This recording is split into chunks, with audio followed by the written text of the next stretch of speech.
Una sa lahat, biglang nagkagulo sa harap ng milk tea shop na ito.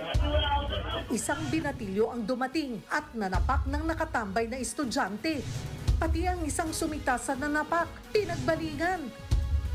At pinagsusuntok din. Bakit nga ba nanugod ang binatilyo? Yan at iba pang detalye. Abangan, maya-maya lang. Exclusive. Ngayong ika-13 araw ng Pebrero taong 2025. Mga manok ng administrasyon, ipinagtanggol ang mga para ni Pangulong Marcos sa mga pambato ng mga Duterte. Bumuelta naman ang mga kandidato ni Digong. Malawakang rally ikinakasa ng ilang congressman para kalampagin ng Senado na simulan na ang impeachment trial kay VP Sara. Dating COVID-19 testing czar, mauupong bagong transportation secretary. Rider, patay matapos mabangga ng lasing na motorista. Sa pool sa videong nakaipit pa ang biktima sa ilalim ng pick-up. Ang SUV namang ito, naipit sa gitna ng riles kaya nasa pool ng parating na tren. Lalaking nagpakalat ng masaselang video nila ng kanyang ex na corner ng mga pulis. Huli na, nagpumiglas pa. Huwag ka na kasi Ngayong bisperas ng Valentine's Day, alam niyo bang may mabibiling kakaibang bouquet na swak na pantanggal lamig sa pag-ibig? At eto na nga, Derek Ramsey to the rescue sa kaibigan niyang na-link sa away ni Andy at Philmar. Which Philmar, excuse me for using this term, would have the balls to be a man. Magpakalalaki ka.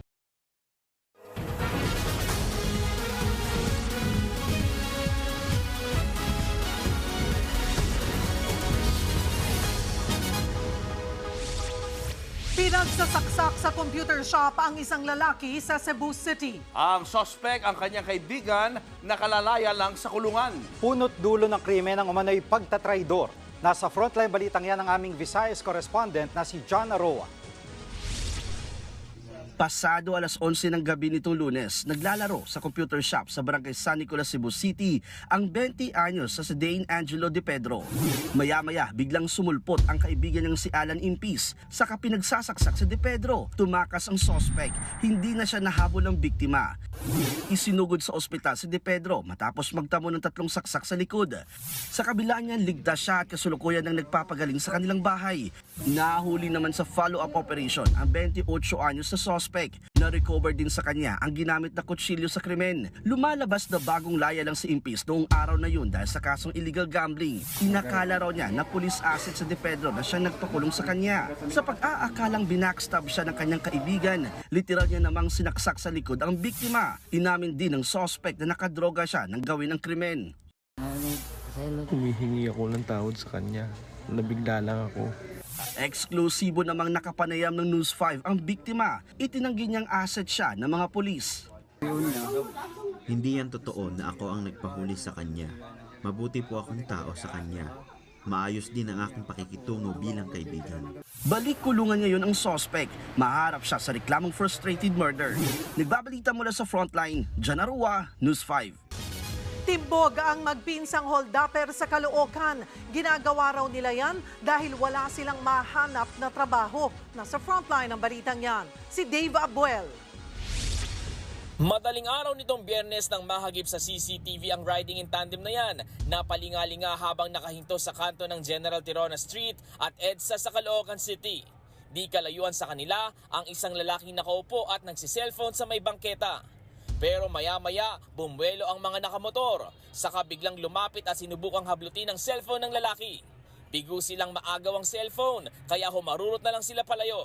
Nakaramdam itong ating biktima sana na parang pinagmamasdan na siya. Mabilis na nakapag-react itong ating supposed to be victim at hindi nila nakuha ang telepono na hawak nito. Makalipas ang ilang araw, nakakulong na ngayon ang angkas ng motor na nakunan sa CCTV. Kasama niyang nakalaboso ang pinsan niyang lalaki matapos silang mang-hold up ng taxi sa EDSA Caloocan. Pinuntahan yung lugar kung saan patungo. Fortunately, merong mga personnel from Quezon City Police District. Hinarang nila itong mga suspicious looking na mga individuals. Nakuha sa dalawang suspect ang baril na ginamit sa pang-hold up. Pero hindi na nakuha ang tinangay nilang pera at cellphone ng driver na itinapon daw ng mga suspect. Depensa nila, wala raw silang mapasukang trabaho kaya naisipan nilang mang-hold up. May pasensya po. Nasa kustodiya na ng Caloocan Police ang magpinsang hold-upper na maharap sa reklamo robbery hold-up at paglabag sa election gun ban. Tinutugis na rin ng rider na kasabot ng suspect dang magtangka silang mang-snatch ng cellphone. Nagbabalita mula sa frontline, Dave Abuel, News 5.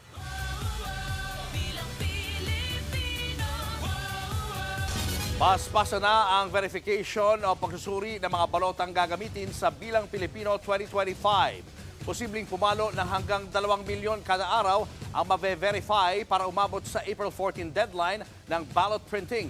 Nasa frontline ng balitang yan si Mon Gualvez. Isa-isang pinapasok sa automated counting machine o ACM ang mga balotang gagamitin para sa Bilang Pilipino 2025. Ballot verification ang prosesong yan na ginagawa ng COMELEC. Dito susuriin kung nasa maayos na kondisyon ang mga naiimprentang balota. Pero sunal itong sinilip ni COMELEC Chairman George Garcia at iba pang COMELEC commissioners. Titingnan ng machine na andyan pa yung mga secret markings namin. Ito ba ay tunay na balota para doon sa mismong bayan na yan o sa mismong presinto na yan? Kasi nga precinct specific. Bago ito, masusi rin munang dumadaan sa naked eye inspection ng bawat balota. Titignan ng verifiers kung may damage ito tulad ng punit, smudge o kumalat na tinta o kahit discoloration o pagkakaiba ng kulay ng mga balota. Kung tutusin, nasa blankong bahagi naman ng balota at hindi nga masyadong makita itong tila dumi o kumalat na tinta. At kahit nababasa pa rin naman ito ng makina, ikukonsidera pa rin ito ng COMELEC bilang rejected. Ang problema, oras na may ma-reject na balota, kailangan nilang isingit kaagad ang pag-iimprenta ng magiging kapalit nito. Ang rule ngayon natin, pag may nakitang rejected, dapat within the same day or kinabukasan, reprint ka agad ng reprint. Yes, kasama po yung posibilidad na delay, but we have no choice. Libreng pinagamit ang Amoranto Sports Complex sa Quezon City para sa ballot verification. Pero ginagawa rin ito sa National Printing Office o NPO. Ang problema, maliit ang espasyo roon kaya umaabot lang sa 600,000 ang na-verify o nasusuring balota kada araw. Pero dahil sa dagdag ng mga ACM sa Amoranto, posible na raw umabot ito ng hanggang 2 milyon bawat araw para umabot sa April 14 na deadline. Sa ngayon, 27 million na ang naiimprentang balota. Katumbas yan ng 36% ng kabuuang bilang ng mga balota na gagamitin sa Bilang Pilipino 2025. Samantala, inanunsyo ni Doc Willie Ong na aatras na siya sa pagtakbo bilang senador. Kailangan daw kasi niyang pagtuunan ng pansin ang kanyang kalusugan. Wala pang formal na withdrawal na tatanggap ang COMELEC mula kay Doc Willie. Pero nauna na naglabas ng resolusyon ng COMELEC na papayagan nila ang representative ng isang aatras na kandidato basta mayroong certification ng doktor na hindi sila personal na makakapunta para ihain ang withdrawal. Sinabi na rin noon ng COMELEC na ituturing nilang stray o walang bilang ang makukuhang boto ng mga nag-back out na kandidato. Hindi rin apektado rito ang ballot printing. Nagbabalita mula sa frontline, Mon Gualvez, News 5. Arestadong tumatakbong gobernador sa Guimaras dahil sa swindling o panloloko. Ang sospek, nagpakilala pa raw na pinsan ni First Lady Liza Araneta Marcos. Nasa frontline balitang yan si Brian Castillo. Inaresto ng PNP Criminal Investigation and Detection Group o CIDG sa kanyang bahay ang tumatakbo bilang gobernador sa Guimaras na si Maggie Cacho. Sangkot daw siya sa swindling o panloloko para makahikayat ng bibiktimahin niya. Nagpakilala raw si Cacho na pinsan ni First Lady Liza Araneta Marcos. Ang modus niya, mangangakong mamadaliin ang pag-aproba sa mga proyekto at kontrata sa gobyerno kahit appointment ng mga opisyal. Basta't may kapalit na bayad. Ang name drop ni Maggie Cacho ay si First Lady. Sinasabi niyang pinsan niya, which remains to be validated. Pero ang sabi ng OSETC, kahit na yan ay totoo pang pinsan, hindi nila ito tolerate ang ganyang mga wrongdoings or mga ganyang mga shenanigans. Ang isa sa mga lumutang na biktima, pinangakuan daw na maaaprubahan ang kanyang Private Motor Vehicle Inspection Center sa ilalim ng Department of Transportation. Siningil daw siya ni Cacho ng 800,000 pesos para umusad ang proyekto. Pero hiningan muna ang biktima ng 50% down payment. Nang magkasundo na sa bayaran ng natitirang 400,000 pesos, ikinasa na ang entrapment operation. Bukod sa pagiging kandidato, kilalang negosyante raw sa Guimaras si Cacho. Kaya posibleng marami ang naniwalang may connection siya sa First Lady. Nakarating daw ang panluloko ng sospek sa Malacanang. Kaya agad na ipinag-utos sa CIDG na arestuhin si Cacho. We're doing this for quite a while since the assumption of BBM as president. Nagpakilala na kaagad, nag-flex na kaagad ng kanyang connections at sinasabi na kaya niya mag-impluwensya nitong mga bagay-bagay na ito. Bukod kay Cacho, arestado rin ang 3 pang individual, kabilang ang isa niyang katiwala at 2 lalaking tauhan pala ng Philippine Coast Guard. Inaalam pa kung bakit naroon sa bahay ng sospek ang 2 taga-PCG. Pero posible umanong nagmumoonlighting ang mga ito bilang security detail. Ang initial information ay they're rendering unauthorized security services. Pero yan is it remains to be validated kasi ang sabi naman ng 2 is nandun lang sila nagkataon na natimingan lang sila doon sa time ng entrapment operation. Nahaharap si Cacho sa reklamong swindling o estafa. Pero nakalaya rin siya matapos magpiyansa. Nanawagan naman ang CIDG sa iba pang mga nabiktima ng kandidato na lumutang para mapalakas ang isasampang kaso. Nagbabalita mula sa frontline, Brian Castillo, News 5. Nagtalaga na ng bagong kalihim ng Department of Transportation si Pangulong Bongbong Marcos. Ayon kay Executive Secretary Lucas Bersamin, si Vince Dizon ang susunod na uupong Transportation Secretary matapos magbitiw ni Secretary Jaime Bautista para tutukan ang kanyang kalusugan. Hanggang February 21 na lang sa pwesto si Bautista kaya inatasan na rin ng Pangulo si Dizon na simulan na ang transition sa DOTR. Dating naupo bilang presidente ng Bases and Conversion Development Authority o BCDA si Dizon. Naging COVID-19 Presidential Advisor din siya ni dating Pangulong Rodrigo Duterte. Umaabot pa rin sa 200 piso ang kada kilo ng sibuyas sa ilang palengke sa Metro Manila. Pero ayon sa Department of Agriculture, overpriced yan. Nasa frontline na balitang yan si Kari Kaitor. Dito sa Kamuning Market sa Quezon City, tumutuntong sa hanggang 200 pesos ang kada kilo ng pulang sibuyas. Mahal din ang benta sa Lasuna o sibuyas Tagalog sa Mega Q-Mart na pumapalo sa 250 pesos. Lagpas-lagpas ang mga yan sa sinabi ng Department of Agriculture na dapat mas mababa sa 200 pesos ang kada kilo ng sibuyas. Hindi dapat umakit ng 200. Hopefully bumaba ulit yan ng 140, 130. Kung tutuusin pati sa monitoring ng DA noong nakaraang linggo at ngayon, parehong lagpas ang mga presyo. Yun nga lang, malulugi raw ang mga retailer kung magbebenta sa ganyang presyo. Apektado pa rin daw kasi sila ng paubos na supply ng sibuyas. Wala pa kasi ang mga bagong ani. Duda rin ng ilang nagtitinda, may mga stakeholder na malaki umano ang ipinapatong para makabawi pa rin sa pagkalugi sa sunod-sunod na bagyo noong nakaraang taon. Wala pa naman na-harvest ilan pa lang eh. Babawi sila, talagang babawi. Ang bigat na dala ng mga retailer, dama rin ng mga mamimili. Gaya ni Lizelle, 10 pirasong maliliit na pulang sibuyas lang ang binili sa halagang 50 pesos.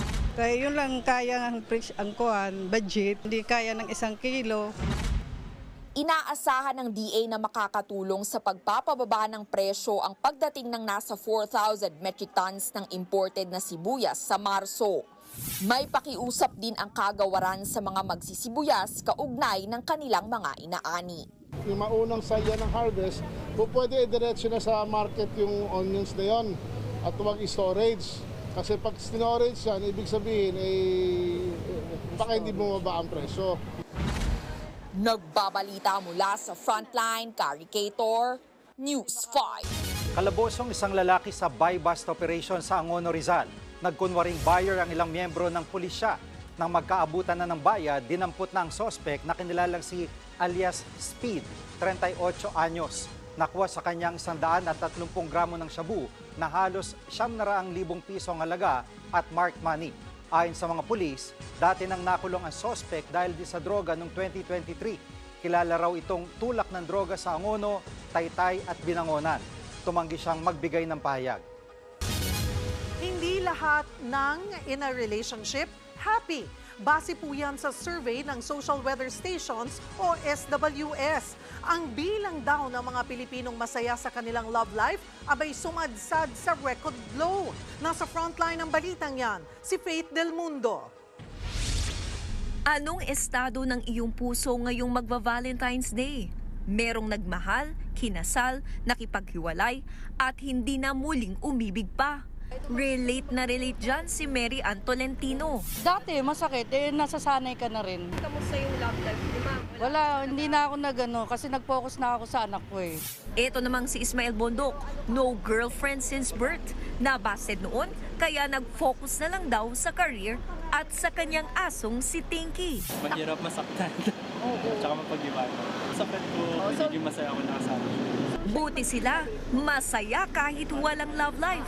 Base kasi sa survey ng Social Weather Stations o SWS, record low ang 46% na masaya sa love life. Bumaba yan kumpara sa 58% noong December 2023. 36% naman ang naniniwalang may chance pang mas sumaya ang love life at 18% ang walang love life. Bakit kaya maraming may love life pero hindi naman masaya? Tingin ng love and relationship expert na si Maribel Dionisio, posibleng una, nasa relasyon ka na gusto mo nang bumitaw pero di mo kaya.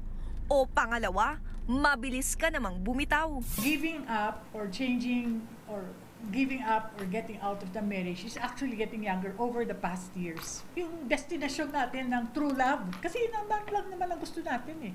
But how to get there, we don't know. Sangkap ng isang masayang relasyon ang pagkilala sa iyong the one. Get to know your partner first. Huwag tayo magmamadaling mag-asawa.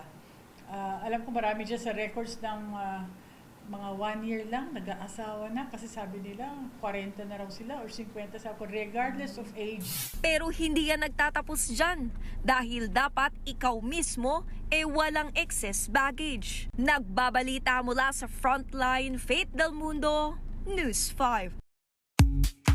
Showbiz, eto na nga! Mga kapatid, eto na nga ang mga rumaratsyadang showbiz balita ngayong Huwebes. Very soon, mapapanood na ulit ang original artista search ng Kapatid Network. Yan po ang Artista Academy with Julia Barreto as host. Ang bagong logo, patikim pa lang ng bagong feels na ihahatid ng bagong curriculum. Kung gusto niyo pong maging bahagi ng Artista Academy, abangan ng schedules ng online at on-ground auditions. Eto pa nga, wala talagang lihim na hindi nabubunyag.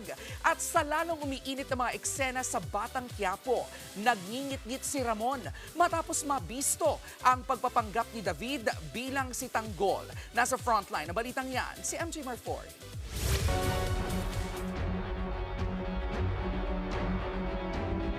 Hindi si Tanggol to.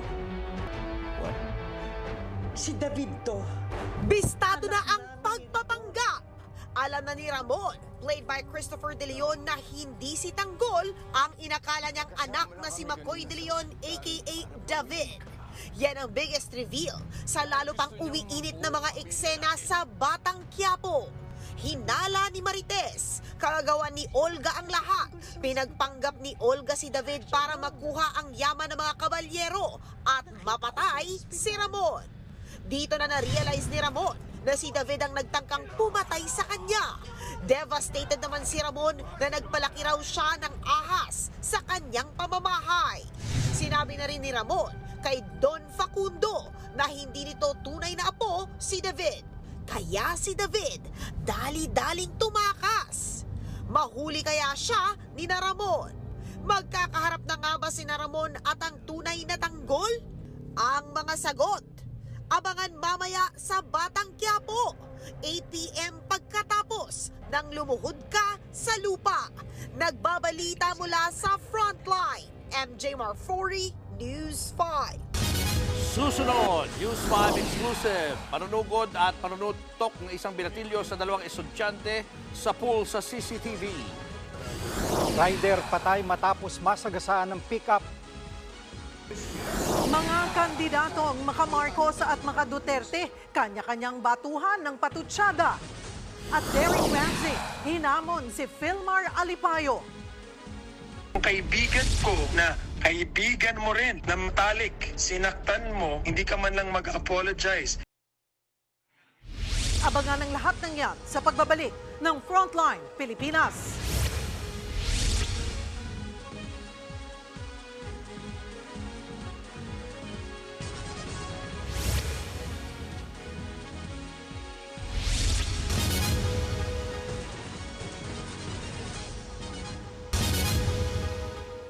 Mga kapatid, Julius Babaw po. Nasa Middle East o sa amang dako ka ng mundo, manatiling may alam at may pakialam sa mga maiinit na balita dito sa ating bansa. Simulan po natin ang bawat araw sa tuloy-tuloy na balitaan sa Frontline. Mag-follow at mag-subscribe sa social media pages ng News 5. Pumailalim at naipit sa gulong ang ulo ng rider na yan sa kabaan ng Jokno Boulevard sa Pasay. Ilang minuto lang yan matapos siyang mabangga ng pick-up. Ang buong detalye niyan, abangan maya-maya lang.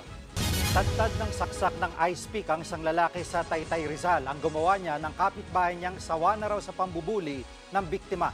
Nasa Frontline balitang yan si Nina Umpauco. Duguan at tadtad ng saksak ng ice pick ang lalaking ito sa Taytay Rizal. Nantanggulay na siya ng isugod na mga kaanak sa ospital at idineklara ring dead on arrival. Kinalala ang biktima na si Gilbert Latosa, 30 anyos. Ang nanaksak ng ice pick ay ang kanyang kapitbahay na si alias Paul, 23 anyos. Nahuli siya sa follow-up operation ng Rizal Police. Na-recover sa kanyang ice pick na ginamit sa krimen at isa pang patalim. Ayon sa mga otoridad, matagal nang may alitan si alias Paul at si Gilbert. Pinapunta ng sospek sa kanyang bahay ang biktima para raw magkaayos. Pero pagdating agad inundayan ng saksak ni alias Paul si Gilbert. Matagal na raw itong binubuli nito, itong suspect. Actually, mas matanda itong victim.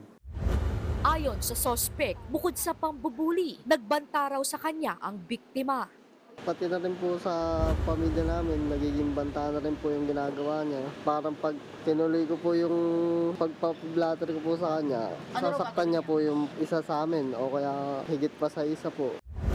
Sa pahayag ng sospek, lumutang pa ang anggulong droga sa pinagtalunan nila. Natulak niya po ako sa kwarto ko, ma'am.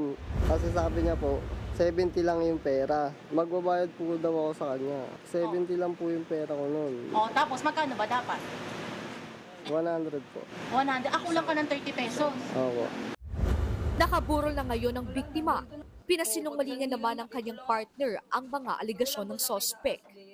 Bakit ganun ginawa mo? Wala namang kasalanan. Pinabunda mo rin para patayin mo lang ganun lang. Sana pati ako na lang kinuha mo. Hindi ka patawaran na makulong ka lang. Sana ikaw rin ang mawala. Maharap sa reklamong murder ang nanaksak. Nagbabalita mula sa Frontline, Nina Ongpauco, News 5.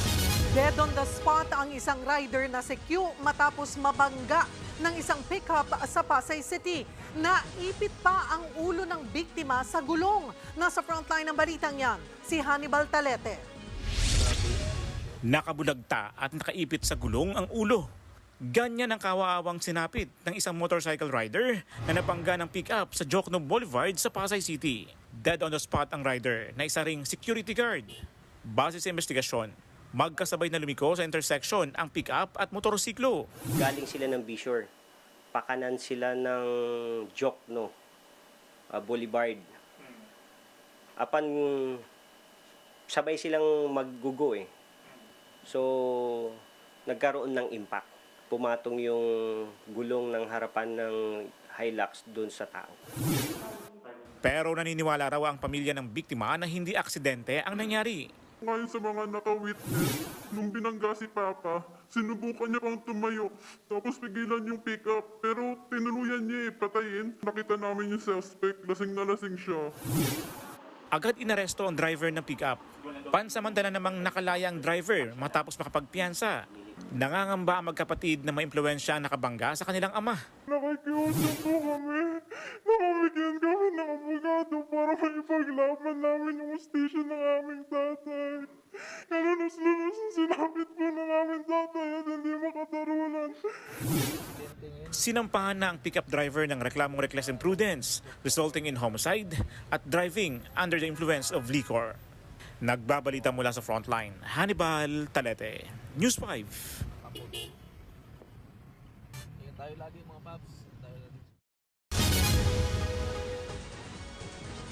May ikakasang malawakang rally ang Makabayan Bloc at ibang grupo para kalampagin ang Senado na aksyonan na ang impeachment complaint laban kay Vice President Sara Duterte.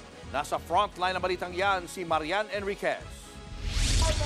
Senado na raw ang kakalampagin ng Makabayan Bloc kasama ang iba pang grupong naghain ng impeachment complaint laban kay Vice President Sara Duterte. Ito'y matapos sabihin ng liderato ng Senado na sa Hulyo o sa 20th Congress nila uumpisahan ang impeachment trial. Meron kaming hinahandang malaking mass mobilization para madinig ng mga senador yung aming clamor. Gawin na yung kanilang mandato bilang impeachment trial judge at umpisahan na yung impeachment trial.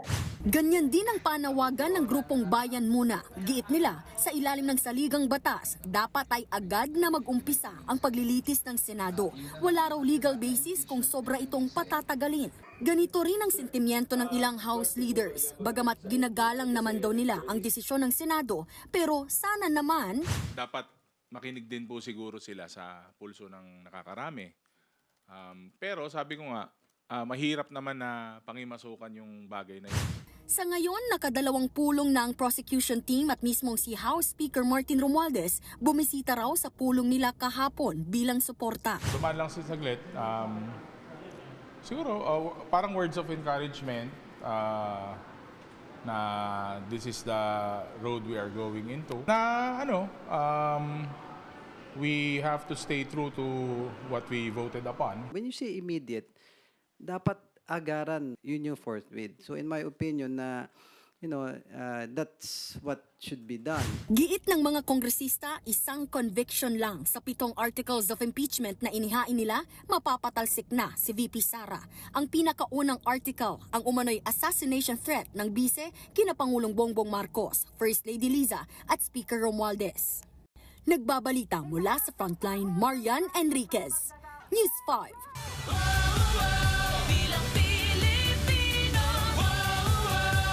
Mula sa Ilocos Norte, sa Iloilo naman nanuyo ng mga botante ang senatorial slate ng administrasyon.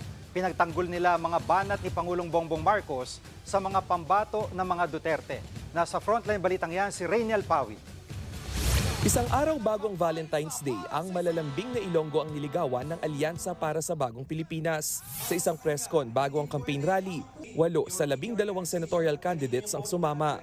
Isa sa mainit na natalakay ang mga patutsada ni Pangulong Bongbong Marcos na tila para sa mga manok ng Duterte administration. Noong kick-off rally sa Lawag, nagpasaring ang Pangulo sa mga opisyal umanong pro-China, pro-Pogo at may bahid daw ng dugo dahil sa tokhang. Depensa ng administration senatorial slate, hindi ito negative campaigning. So he was merely stating facts. Hirit pa ni dating Interior Secretary Benher Abalos at Representative Erwin Tulfo. We are for Philippine sovereignty, hindi ba? And none of us are against extrajudicial killing. No, so I don't see anything wrong with that. More on performance-based. That's yung po ang napag-usapan po namin. Hindi po namin aatakihin yung kabila. Sabi nga natin, we don't like that negative publicity. Kumambyo naman ang ilang senatorial candidates sa paglalatag ng mga local project para sa Iloilo. Ang re-electionist si Senator Francis Tolentino, target gawing medical tourism hub ang probinsya. Dapat mapalakas po yung mga medical schools dito sa Iloilo. Ang sinasabi nila, magagaling yung doktor nyo rito. Dapat pasyalan na ito gaya ng Singapore o Thailand. Makabagong edukasyon naman ang ipinresenta ni Representative Camille Villar. Tapos marami ng kurso, for example, AI or marami ng kurso na perhaps 10 or 20 years ago we didn't have, but we need now. And what's very important is that we make all of our graduates competitive. Si dating Senador Manny Pacquiao, maliliit na negosyo sa bawat probinsya ang pambawi sa ekonomiya mula sa epekto ng pandemya. Kasi dito sa bansa natin, 99% ang small medium enterprises. So including na micro, small medium enterprises. At kung hindi natin yan sila tutulungan, hindi natin palalakasin yan, eh, imposible na magkaroon tayo ng makarecover kagad tayo economically. Dissenting benepisyo para sa barangay officials naman ang priority project ni Mayor Abby Binay. Mabigyan na ng sweldo yung ating mga barangay officials rather than honorarium lang yung nakukuha nila. Hindi naman dumalo sa presscon sina Senadora Amy Marcos at Pia Cayetano, maging ang mga re-electionist sa sina Lito Lapid at Bong Revilla. Pero si Revilla nagsagawa ng motorcade sa buong syudad.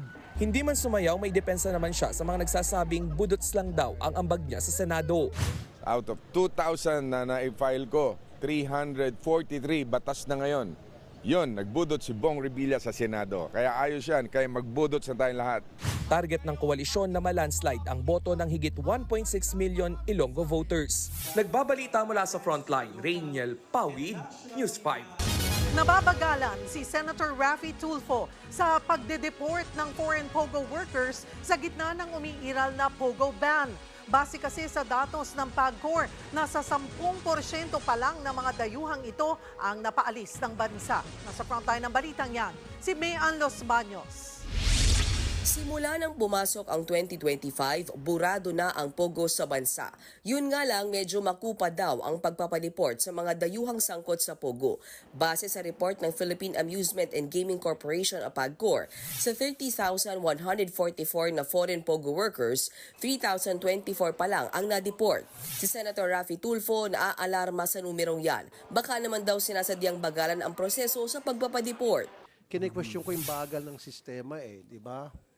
Gusto ko mabilisan para hindi tayo pagdudahan. Kasi pag nagdidili-dali kayo, nagbabagal-bagalan kayo, pagdududahan kayo.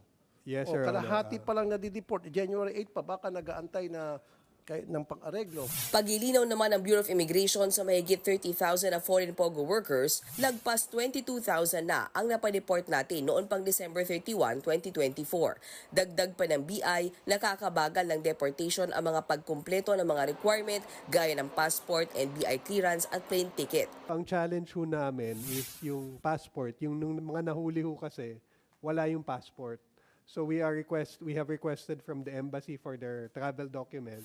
Pero si Senator Tulfo gustong pamadaliin ang proseso. Binigyan niya ng hanggang 2 linggong deadline ang mga otoridad para ipadeport ang lahat ng dayuhang POGO workers sa bansa. Kung gusto, maraming paraan, maraming dahilan. 2 weeks. Kasi kapag hindi mo pa-deport in 2 weeks, then magdududa, magtataasan tayo lahat ng kila dito, baka merong iniintay. Baka later on, papatakasin to. Baka may mga gustong umarbor, baka mayroong mga gustong kumakausap, kaya dinidelay ang deportation. I want that accounted for by the end of this month, February, na lahat sila deported na. We will comply, Mr. Chair, and we will submit an official report on that. Matapos maban ang POGO, binabantayan naman ngayon ni Tulfo ang tungkol sa mga PIGO o Philippine Inland Gaming Operator. Mas nakakaalarma raw yan kaysa sa POGO. Git ng PAGCOR, meron silang programang ipinatutupad para sa responsableng gaming. Nagbabalita mula sa Frontline, Mayan Los Baños, News 5. Binweltahan ng mga kandidato sa pagkasenador ng partidong PDP ang patutsada ni Pangulong Bongbong Marcos na parang nag-deliver lang ng suka ang ilang mga pambato nila. Git pa ng PDP, marami raw sa kanila ang abogado at merong binabatbat. Live mula sa San Juan City, nasa frontline ng balitang yan si Ria Fernandez. Ria, dumating naman dyan si dating Pangulong Rodrigo Duterte. Julius, hinihintay pa rin si dating Pangulong Rodrigo Duterte para pangunahan itong proclamation rally ng mga pambato ng PDP laban sa Senado. Kanina, sinagot ng mga kandidato yung mga patutsyada ni Pangulong Bongbong Marcos.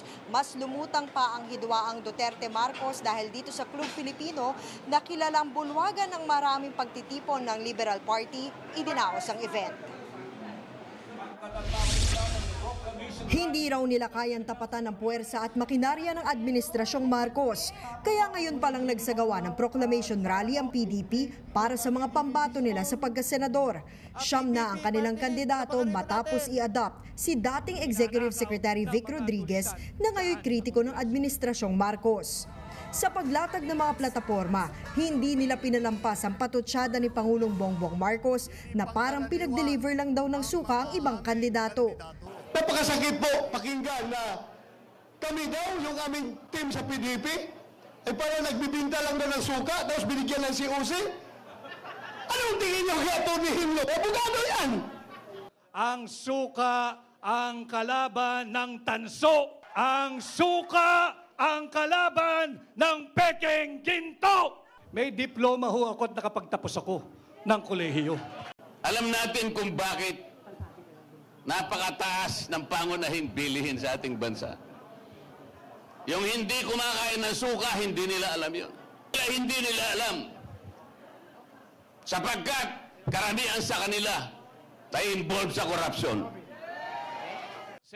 Iginit din nila kung bakit silang lahat ay dapat manalo sa harap ng nakabingbing impeachment trial laban kay Vice President Sara Duterte. Gusto niyo bang matanggal si VP Sara? Ipanalo niyo ang mga senador namin. Si dating Pangulong Rodrigo Duterte ang panauhing pandangal sa proclamation rally na idinao sa Club Filipino sa San Juan City. Sa loob na maraming panahon, saksi ang Club Filipino sa mga pagbabagong humubog sa kasaysayan ng bansa. Isa na riyan ang panunumpa bilang Pangulo noon ni Corazon Aquino, dito rin madalas sa mga pulong ng Partido Liberal. Pero sa araw na ito, pulat-asul na kulay ng PDP laban ni dating Pangulong Rodrigo Duterte ang nangingibabaw, hindi dilaw. Sa panayam sa media, dinepensahan ni De La Rosa ang tokhang campaign niya, pati ang pagiging pro-China umano ng kanilang partido kasunod ng kumakalat na larawang nakipagpulong ang kanilang mga opisyal sa Chinese Communist Party sa isang hotel sa Pasay.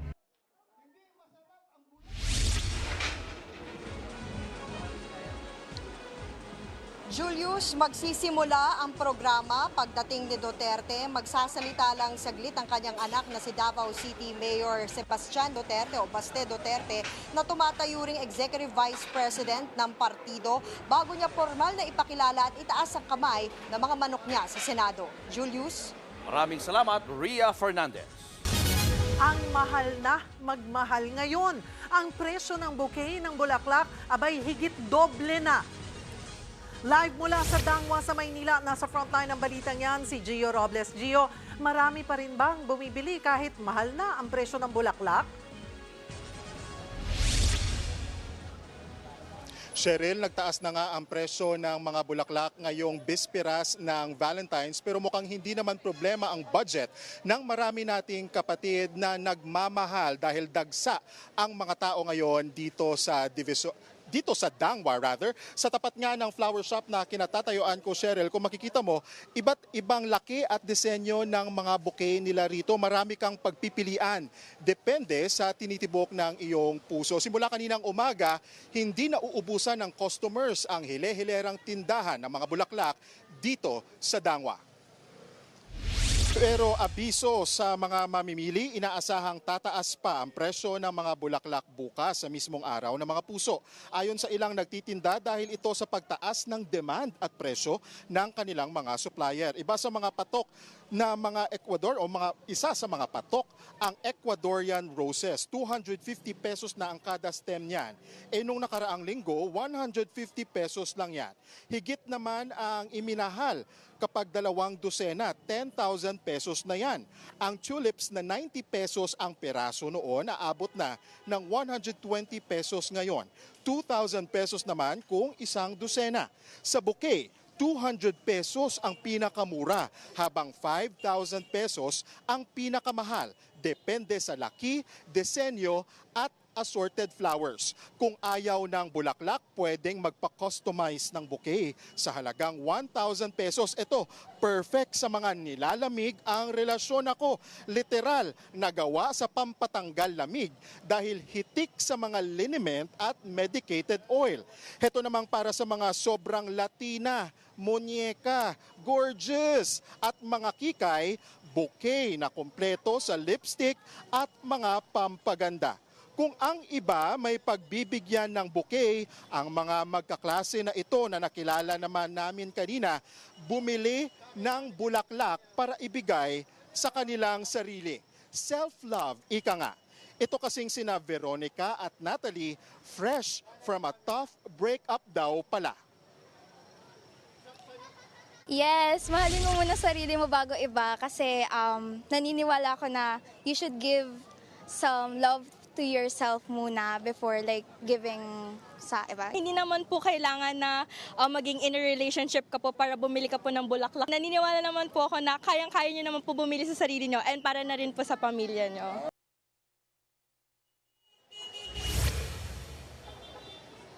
Bandang 3:00 ng hapon kanina bumuhos ang malakas na ulan dito sa Dangwa pero tumigil naman yan at sana magtuloy-tuloy na nga para hindi naman ulanin yung Valentine's Day ng mga kapatid natin. Sa lagay naman ng trapiko, Cheryl, kung makikita mo dito sa Laon-Laan Street ay mabigat yung takbo ng mga sasakyan dahil nga sa dami ng mga kapatid natin na dumadayo dito sa Dangwa para maghabol ngang bumili ng mga bulaklak para sa kanilang mga boyfriend, girlfriend, asawa at kahit sa kanilang mga magulang, Cheryl. At Cheryl, syempre dahil Valentine's Day, hindi ko palalampasin yung pagkakataon na syempre may rose ka din mula sa Frontline Pilipinas Family. Ayan.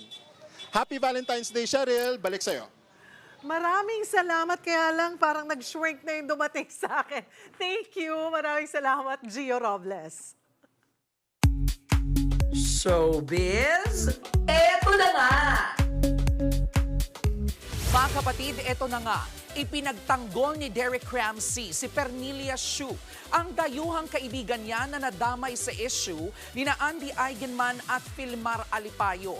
Hamon nga po ni Derek kay Filmar, magpakalalaki at linisin ang pangalan ng kaibigan. Nasa frontline ng balitang yan si MJ Marfori. May diin at halata ang pagkainis ng aktor na si Derek Ramsey habang ipinagtatanggol si Pernilia Hsu, ang Swedish photographer na sangkot sa issue ni na Andy Eigenman at Filmar Alipayo. Sa exclusive interview sa OG Diaz YouTube channel, sinabi niyang si Pernilia ay isa sa mga matalik nilang kaibigan ng asawa na si Ellen Adarna. Kung sina Andy at Filmar ay okay na, si Derek naman.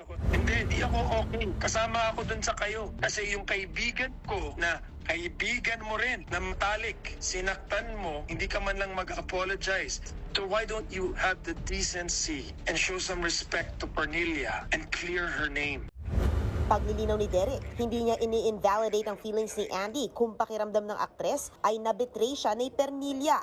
May karapatan kang magalit. Ang unang ayusin mo, yung partner mo, yan si Filmar. Ayusin mo yun. Huwag mo ilagay sa publiko. Matapos mabilad sa publiko, matinding pambabash at pagbabanta ang inabot ng dayuhang kaibigan. Pati nga raw ang legalidad at pananatili ni Pernilia sa bansa ay kine-question na. Pinagsabihan din daw niya si Pernilia tungkol sa issue ng tattoo. Pernilia feels bad about the tattoo thing and she reached out. She did. She reached out to apologize for that. Filmar, the problem, you got a tattoo with Pern. That's 80% your fault. Own it. Para kay Derek, hindi na dapat isinapubliko ni na Andy at Filmar ang kanilang sigalot. Deserve din daw ng dayuhang kaibigan ng apology mula kay Filmar na itinuring nitong matalik na kaibigan. Wish Filmar, excuse me for using this term, would have the balls to be a man. Magpakalalaki ka. Nagbabalita mula sa Frontline, MJ Marfori, News 5. Susunod, lalaking obsessed sa kanyang ex, arestado sa pagpapakalat ng masaselang video. Sina VP Sara at half-sister niyang si Kitty Duterte nagbabonding sa Japan. At Bini Maloy, nakasama sa gig ang OPM rock icon na si Kichi Nadal. Yan at iba pa sa pagbabalik ng Frontline Pilipinas.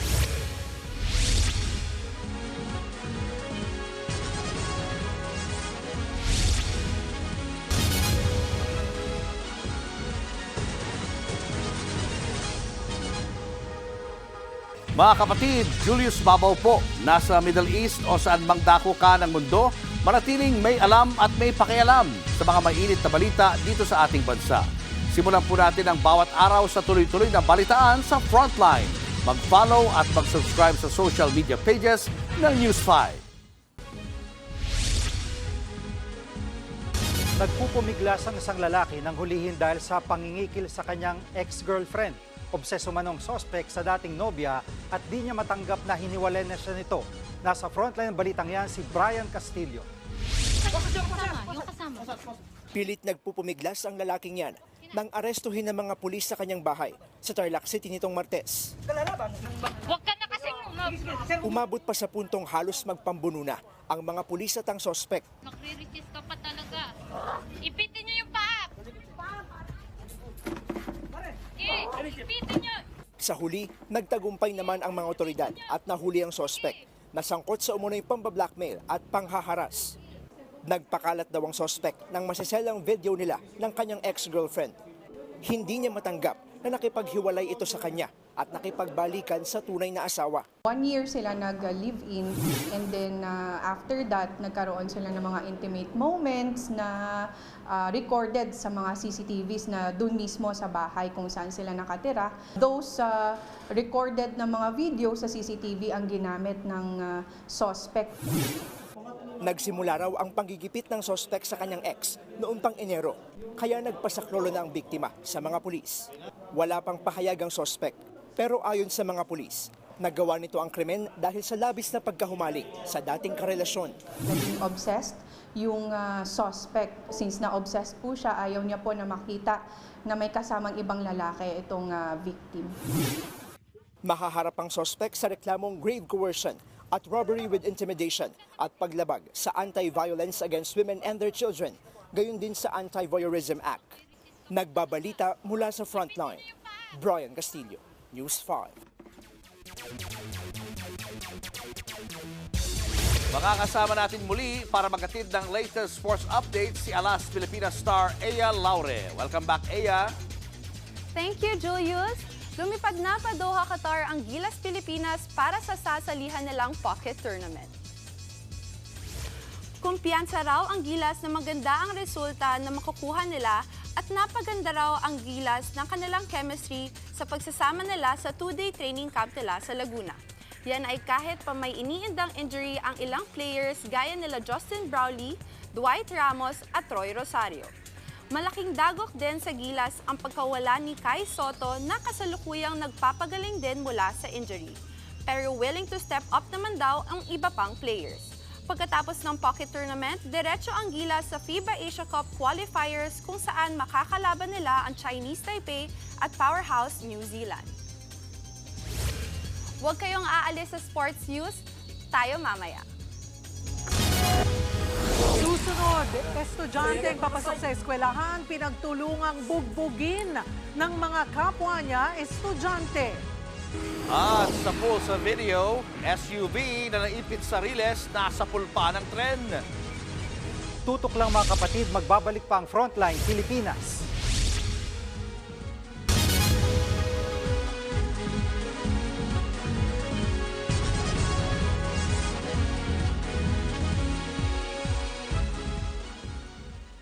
Mga kapatid, Jiggy Manikad po, nasa Middle East o saan mang dako ka ng mundo manatiling may alam at may pakialam sa mga mainit na balita dito sa ating bansa. Simulan natin ang bawat araw sa tuloy-tuloy na balitaan sa Frontline. Mag-follow at mag-subscribe sa social media pages ng News 5. Break muna sa trabaho si Vice President Sara Duterte para magbakasyon sa Japan kasama ng kanyang pamilya. Sa ilang retrato at video na pinost online ng kanyang bunsong kapatid na si Kitty, kita ang bonding ng mag-ate sa ilang sikat na pasyalan at scenic spots sa Japan. Ayon sa source ng News 5, kahapon lang lumipad pa Japan ang pamilya Duterte para magbakasyon. Nakatakda silang umuwi sa bansa sa February 24. Bago yan, matatanda ang inimpeach ng Kamara si VP Sara noong nakarang linggo. Pero wala pang pinal na petsa kung kailan gugulong ang impeachment trial niya sa Senado. Susunod, empleyadong nakabreak sa trabaho nabulaga sa sumalpok na van. Marami pa kayong mga balitang dapat malaman sa pagbabalik ng Frontline Pilipinas.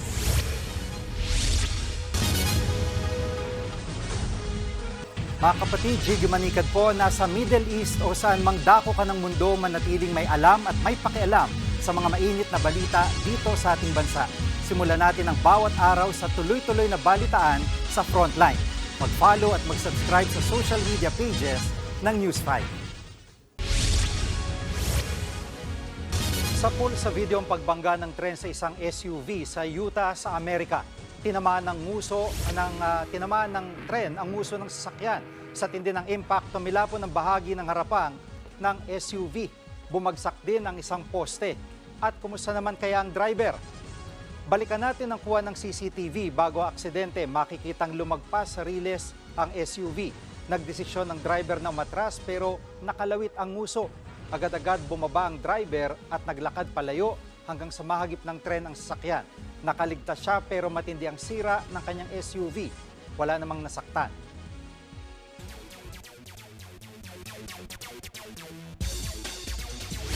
Update naman tayo sa PBL All-Filipino Conference. Unang nagharap ang Chocomucho Flying Titans at Nextled Chameleons. Umabot sa 5 sets ang laban pero sa huli, nanaig ang Chocomucho Flying Titans. Sunod namang maghaharap ang Signal HG Spikers at Zeus Coffee Thunderbells. Target ng Zeus Coffee na maka-upset para mapalakas ang kanilang tsansa sa qualification round. Sasandal naman ang Signal sa veteran players para mapalakas ang kapit nila sa third place sa standings.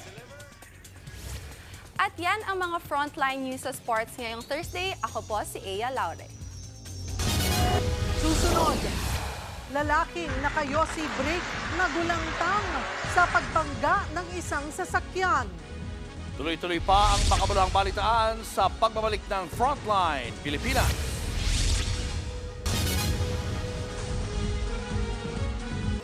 Mga kapatid, Cheryl Cosim po. Nasa Estados Unidos, Canada o saan man dako ka ng mundo, manatiling may alam at may pakialam sa mga maiinit na balita dito sa ating bansa. Simulan natin ang bawat araw sa tuloy-tuloy na balitaan sa Frontline. Mag-follow at mag-subscribe sa social media pages ng News 5.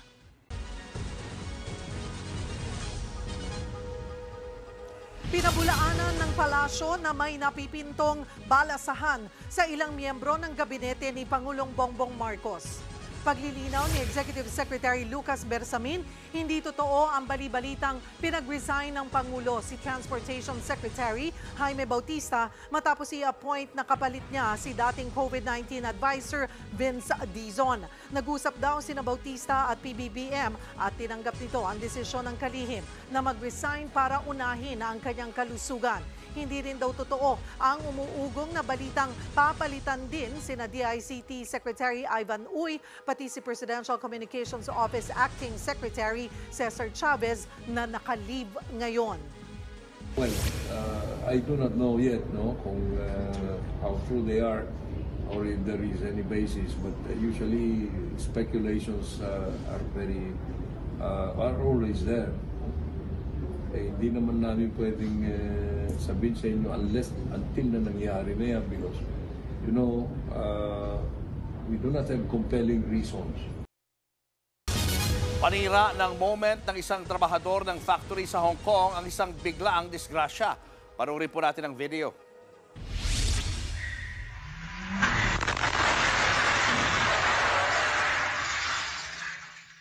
Bigla na lang sumulpot ang van na yan habang naka-yossi brake ang empleyado. Nagulantang siya at ilang segundong napatigil. Sa lakas ng pagkakabangga, nabasag ang glass wall. Hindi naman lubhang nasugatan ang driver. Inaalam pa ang sanhi ng aksidente. Hindi sa'yo yan, ha? Hindi sa'yo yan. Hindi sa'yo yan. Ito sa akin to. Kala ko, uwi ko na. Titipid kayo, ha? Yan. Para sa ating mga... Yes. Thank you po. Advance. Oh, sweet naman. Wala mo naman kami, no? Morantic. Diba? Ayan, nauna na kayo. Ito, galing kay Gio. Happy Valentine's Day sa lahat ng mga nanonood sa atin. Bukas ang labanan. May mga plano na ba kayo? Meron, siyempre. Siyempre. Naku, hindi pwede kay mamong wala. Outside di ko lambuka. Diba? Ikaw, Jiggy. Meron. Mukhang napaka-espesyal niyan. Mapapalo pag walang plan. Paano ka na? O kayong dalawa, anong plano niyo? Naku, wala yung asawa ko, nasa Singapore eh. Sino ka-date mo? Wala akong ka-date bukas. Baka friends lang. Friends, oo. Okay. So, Tapos na po ako. Ay, tapos na iya. Na-advance. Sana all! Uso po talaga sabi mga ate. Nauuna na po talaga kami kagad. Hindi kami sumasama. Traffic po bukas. Traffic kasi bukas. Kasi kinakabahan ako kapag ganong advance o kaya late. Okay. Dapat, di ba, nandun ka sa tama. On the dot. Sanay na po. Para may pahiwatig si Papo. Kasi di ba? Bakit wala on that date? Baka naman, sabi nga niya, normal daw sa mga atleta yun. Ayan. Sige na. Sige. At yan ang mga balita at impormasyong dapat niyo malaman sa araw na ito. Mga balita para sa may alam at may pakialam. Kami ang inyong mga kasangga sa Frontline Pilipinas.